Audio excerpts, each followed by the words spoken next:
Good morning, everybody. Hey, how you doing? I hope you're doing fine.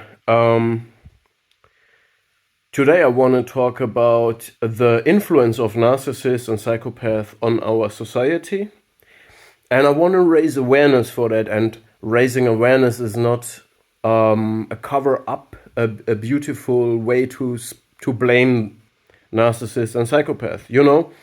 Initially, a few months ago, a few years ago, maybe even, I thought when I was, waking up to this truth, when I reactively educated myself to finally understand what happens around me in a micro and macrocosm, I thought, what is happening?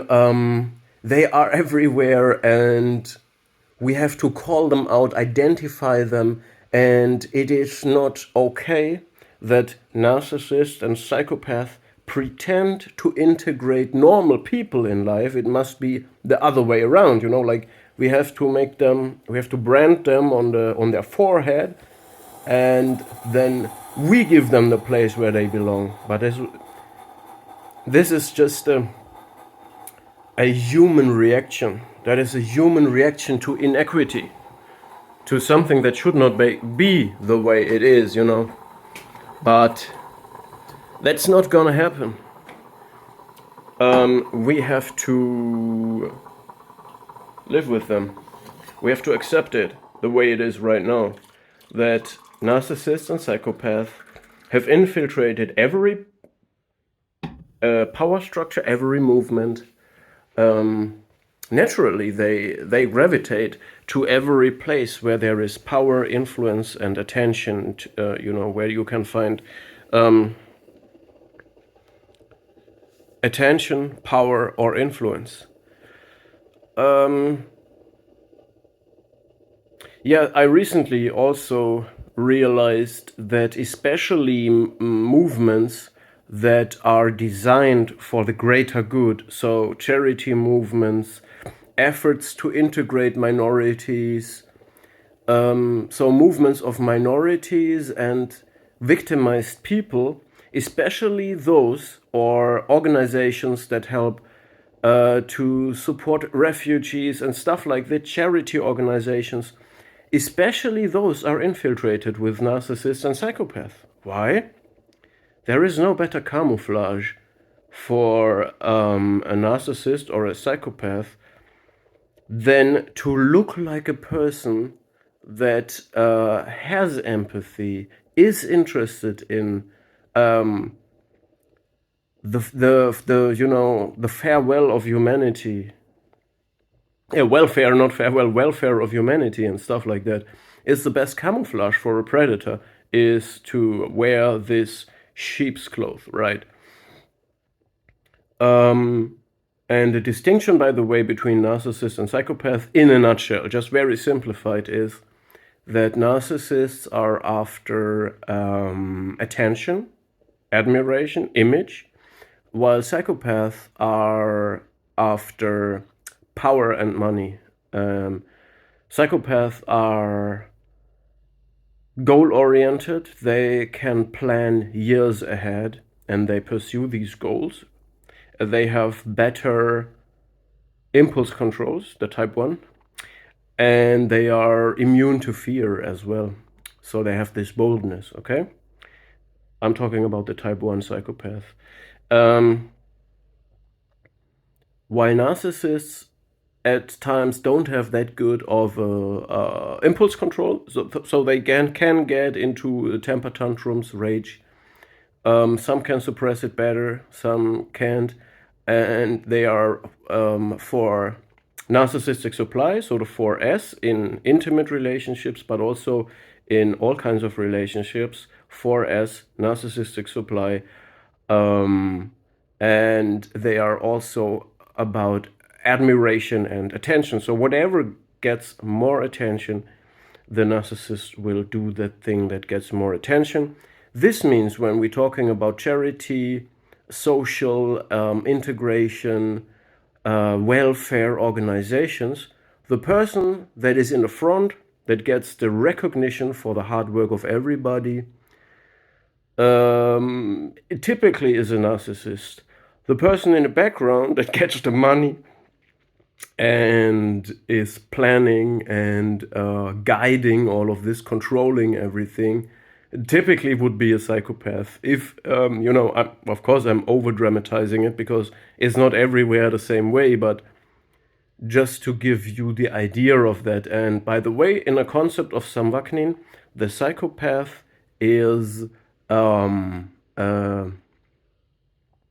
cat person, like a cat, that is seeing the bigger picture and pulling the strings in the background. And the narcissist is the grin person who has the charisma, the image, the superficial image, and the ability to influence and win over the microcosm, the situation in the room, okay? And teams of one cat person and one grin person are unbeatable because they have it all, and so there is typically teams of these two kind of personalities to take over. Yeah, so I just want to raise awareness about this. And I also want to tell you guys that I believe now that we can't do anything about it. We have to live with it, and we have to learn strategies to deal with these structures wherever we go, whether it's family, work, social meetings,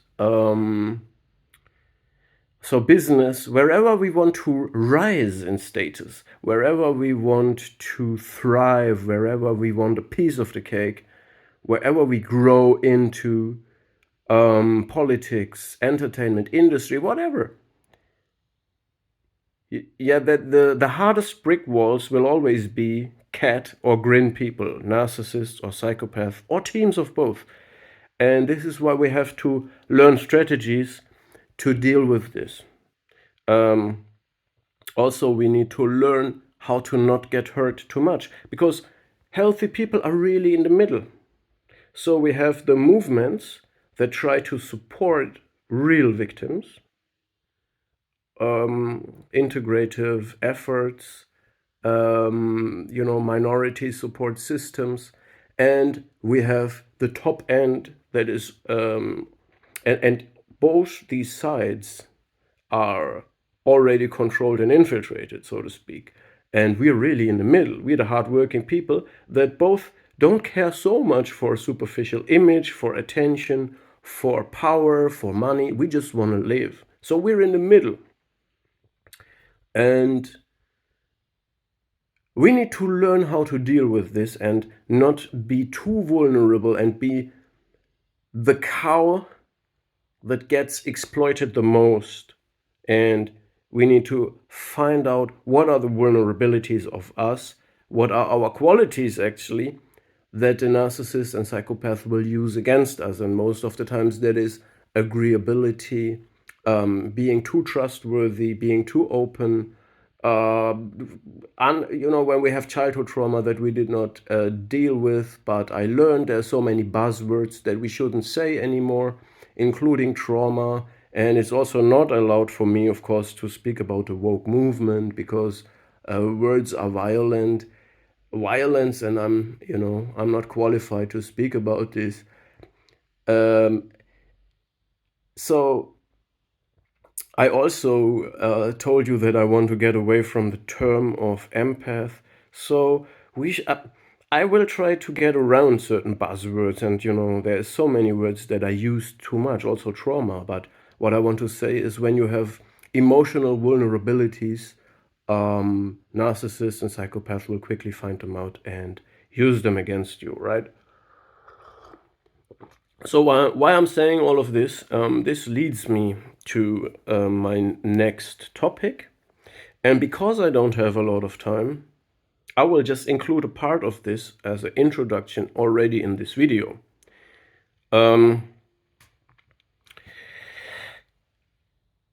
See, I read Nietzsche, almost all of his works, 20 years ago. And I was, of course, baffled by the influence of him.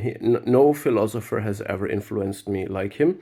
I was like a sponge that soaked up all all knowledge and tried to educate myself broadly when I was younger.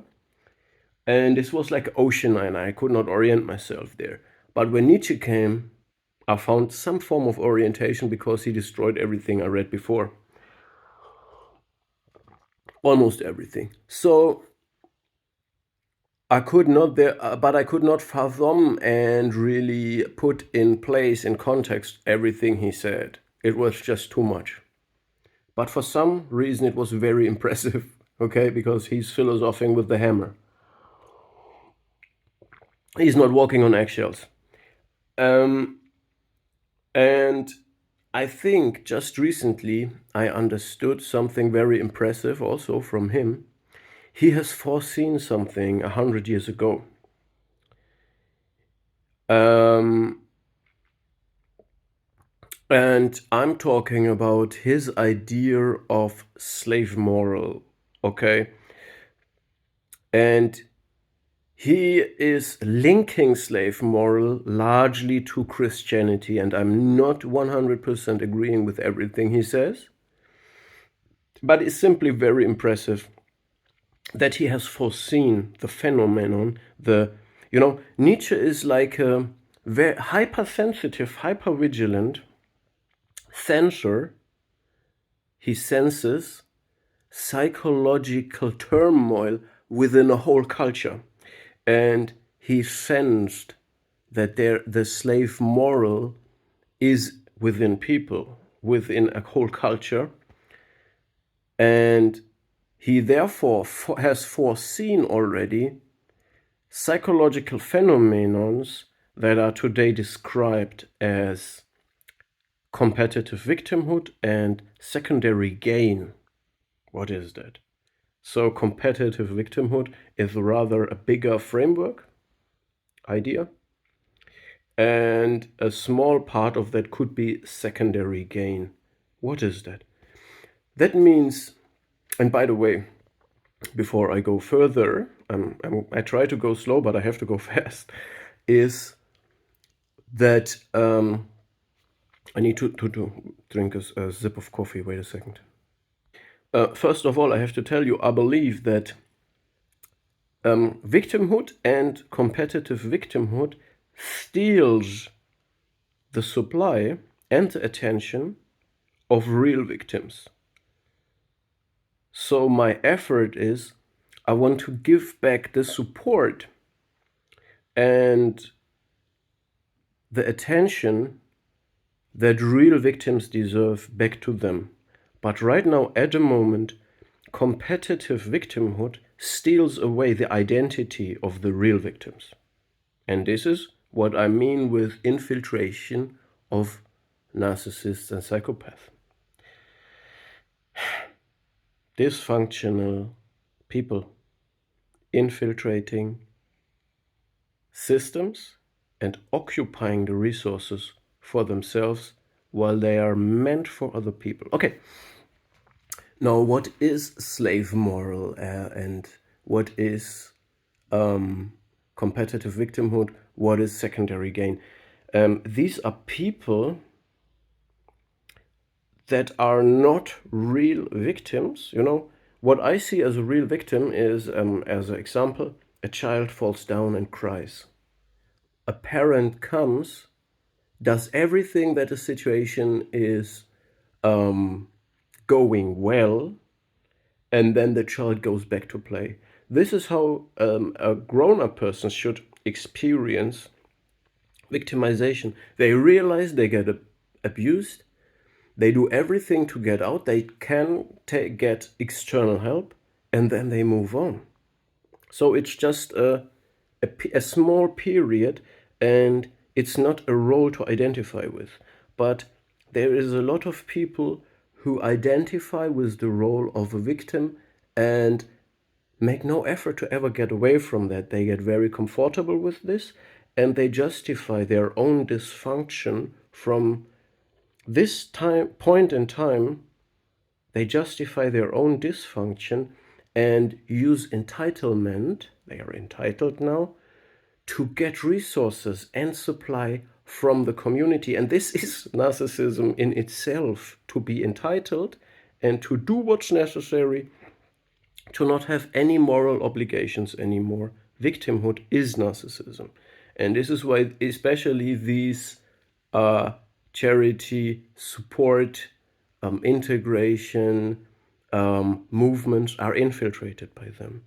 But people who engage in victimhood and competitive victimhood steal away the resources for those people who are actually more brave, who are trying to get away from this situation, who are on the move, who are not competing so much as a victim, all right?